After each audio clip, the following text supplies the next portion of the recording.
In 2008, I got hit by a car. The day before, I was having coffee with a friend, feeling lost and distraught that my desires for a film career seemed to be hitting a dead end. I remember looking up into the sky and repeating, "Give me a break, just give me a break." I was stuck, artistically.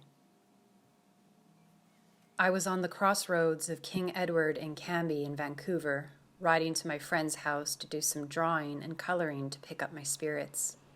My tote bag was full of hopeful pencil crayons that I hadn't used in years. It was late June, early evening. I was 21. I remember watching the sunset before me as I waited for the green light to signal. The sky was a mix of soft pink and warm orange. The light turned green, and I entered the intersection.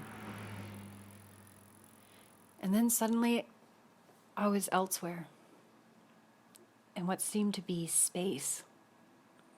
I was floating, except for I didn't have a body.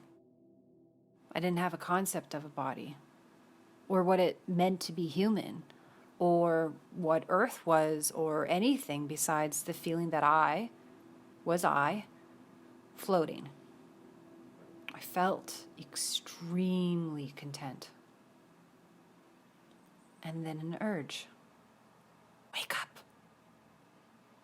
The world came rushing back.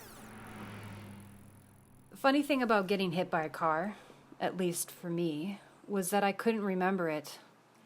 I can imagine it, though, as it had been told to me in the court documents.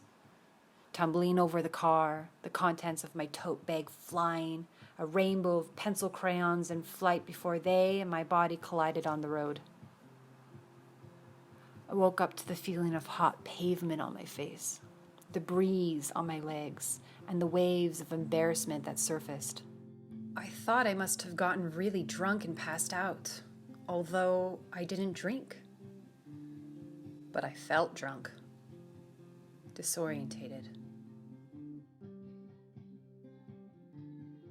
Voices around me were calm and loving. "It's going to be all right. We're going to help you. Just stay still. The ambulance is on its way." These were comforting words to hear. I felt hands beside my face. Someone was holding my head. I kept saying, "I'm sorry. Thank you." I later found out that behind the car that hit me was an off-duty fireman who stabilized me on the ground. A politician on the sidewalk beside me witnessed the entire incident. They cut off my favorite jacket in the emergency room. I was sent home later with a heavy prescription of OxyContin and a tote bag of art supplies. I had a 3-part humerus fracture that wasn't funny, nerve damage on my arm and side, tissues torn, cuts and scrapes, concussion. I slept in a chair for the first month. I lived in a chair for the first 2 weeks. During this time, I asked my roommate to get me paper and my tote bag. Before the accident, I always and only drew in pencil, making sure I could erase every mistake I made. I began to draw. Self-portraits at first. Self-portraits in black and white. But then came a compulsion to put color onto my drawings. I remember pressing green and pink and red deeply into the paper. It had to be dripping in color.